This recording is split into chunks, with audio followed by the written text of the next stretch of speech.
ब्रह्मा गुरु विष्णू गुरुदेव महेश्वर हा गुरु साक्षात परब्रह्म तस्मै श्री गुरु नमः. धन्यवाद महाराज. महाराज आज दर्शनासाठी आले होते, खास महाराजांच्या दर्शनासाठी आले होते. आमचे मेवणे मच्छिंदर नवघरे यांनी मला महाराजांची ओळख करून दिली. माझी ओळख नव्हती महाराजांसंग. तर महाराजांचा पवाडा हा आजच्याला द्यायचा होता, परंतु महाराजांना सांगून शिकून महाराजांना पवाडा करून घ्यायचा नव्हता. महाराजांनी अचानक घ्यायचं होतं आणि आमच्या गुरुजींना हा पवाडा ऐकायचा होता, म्हणून ही वेळ आली होती. सर्वात महत्वाचं मी त्यांना सांगितलं, आमचे गुरुवारी आलेले आहेत, आमच्या गुरुवाऱ्यांसमोर हा पवाडा तुम्हाला सादर करायचा आहे. आणि आजच 20 तारीख आहे पुढच्या महिन्यातली, 20 तारखेला आजच तुम्हाला आमच्या पवाड्याची तारीख दिली. सगळ्यात महत्वाचं महाराजांचा प्रकट दिन आहे. प्रकट दिन सोहळा आपल्या इथे मंदिरावरती खूप मोठ्या जल्लोषाने आपण साजरा करत असतो. तर पुढच्या महिन्यामध्ये 20 तारखेला महाराजांचा प्रकट दिन आहे. या प्रकट दिन आता महाराज आतापर्यंत आपल्या मंदिरामध्ये प्राणप्रतिष्ठा झालेली नव्हती, परंतु आता मात्र प्राणप्रतिष्ठा झालेली आहे. पहिलं वर्ष आहे. या पहिल्या वर्षामध्ये खूप जल्लोषामध्ये आपण महाराजांच्या प्रकट दिनाला खूप मोठ्या संख्येने उपस्थित असून एक कार्यक्रम आपण ठेवत असतो. तर ह्या वर्षी पण आपण मोठ्यात मोठा कार्यक्रम ठेवायचा प्रयत्न करू. दुसरं म्हणजे आमच्या गुरुवाऱ्यांना तुमचा पवाडा खूप आवडला. मी माझ्या गुरुवाऱ्यांची आज्ञा घेऊन एक दिवस महाराजांच्या दरबारी अक्कलकोट स्वामी समर्थ मंदिर, स्वामी समर्थ महाराज समाधी मठ या ठिकाणी मी आमच्या गुरुजींच्या आज्ञेनुसार स्वतः माझ्या गाडीमध्ये घेऊन यांची पुरी टीम मी स्वतः घेऊन अक्कलकोटला एक दिवस महाराजांच्या समोर दरबारी पवाडा गावा हीच माझी अपेक्षा आहे. सर्वात महत्वाचं म्हणजे आमचे गुरुवारी महाराज लक्षात ठेवा. मी आता एक विचारतो, असं जर स्वामीजी सोन्याचा साप देऊ शकतात, म्हणजे सोनं देऊ शकतात, तर स्वामीजी कोण? प्रश्नचिन्ह नाही. स्वामीजी कोण?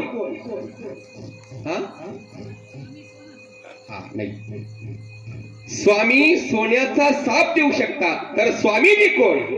बघा ना, एखाद्या घरात लोखंड असेल आपल्या काही, तर त्या लोखंडाला आपण काय वस्तू लावतो, मग त्याचं सोनं होतं. लक्षात ठेवा, स्वामीजी सोनं नाही, सोन्याची पुढची गोष्ट आहे. स्वामीजी परीस आहेत, परीस. आणि महाराज मग सोनं दिलं या ठिकाणी, तो भक्त सुखी. सांगाय का स्वामीजींचे 4ही अवतार झाले. मध्य प्रदेश, पिठापूर अशा अनेक ठिकाणी.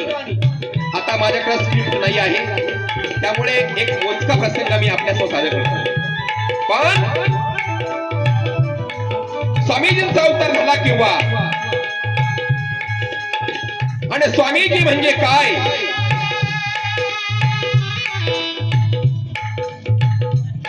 करदाळी वनी सांगतो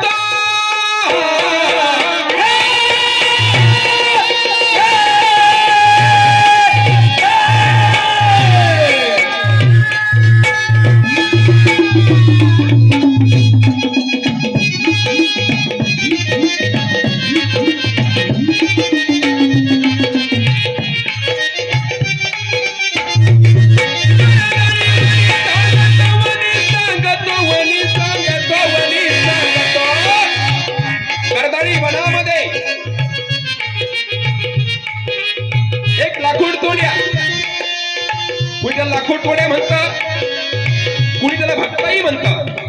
बघा बर का, पण मी भक्त म्हणतो का? स्वामीजीचा कोणतंही कार्य, कोणतंही काम हे कुणाच्याही वाट्याला येत नाही. का? कारण त्याला पूर्वजन्मीच भाग्य लागतं. बरोबर माझं?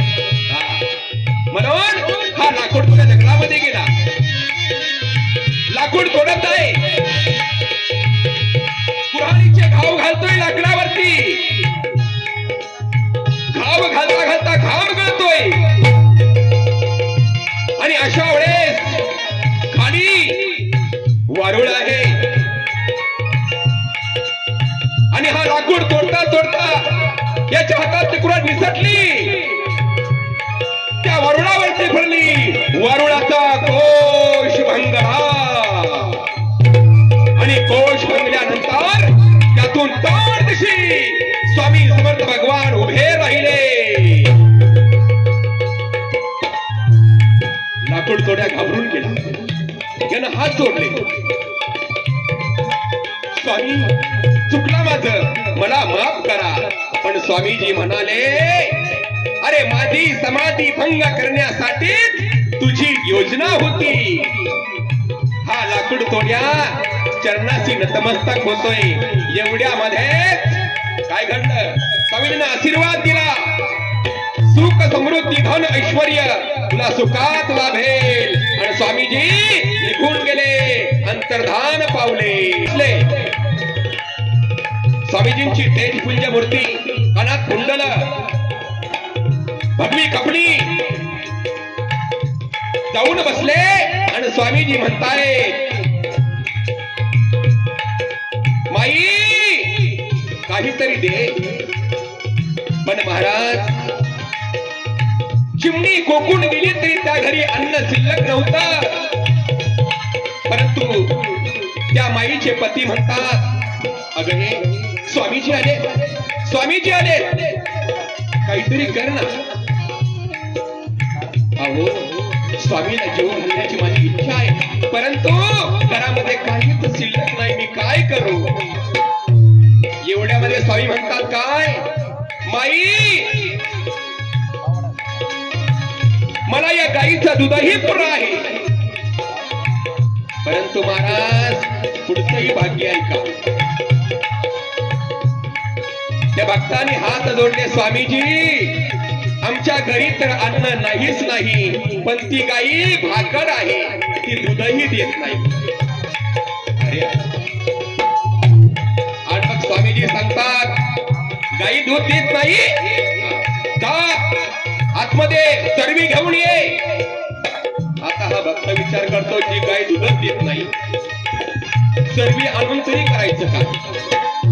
तो तसाच उभा राहिला. पण स्वामीजींची मूर्ती कडक वैराग्य मूर्ती. महाराज स्वामीजींना गुणावा दिला, अर्धा म्हणतो ना.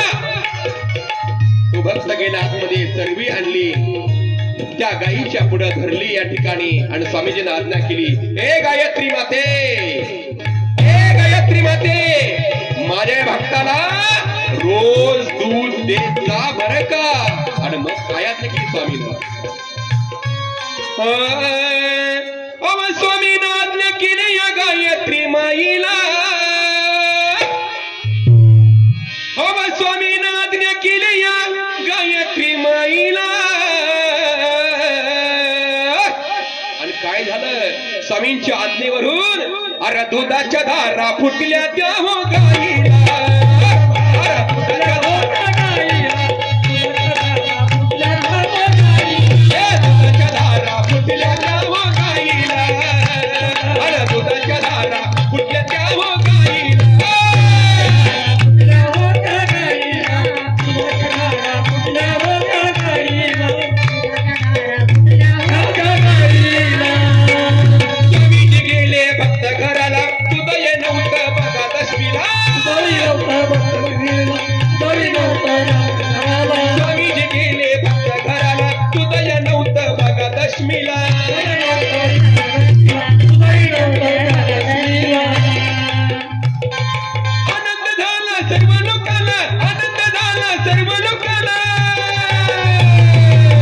आणि काय माऊली, आणि दुधाच्या धारा फुटल्या